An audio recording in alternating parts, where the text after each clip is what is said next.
Добрый день, четвертая часть. Вот мы вырезали верхушку у котла, все, что вздулось, вот оно лежит. Теперь надо будет нам повторить вот эту часть, снять размеры, вырезать новое и сюда установить.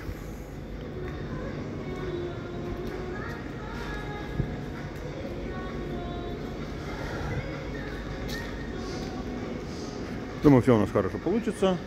В принципе, мы уже это не первый раз делаем.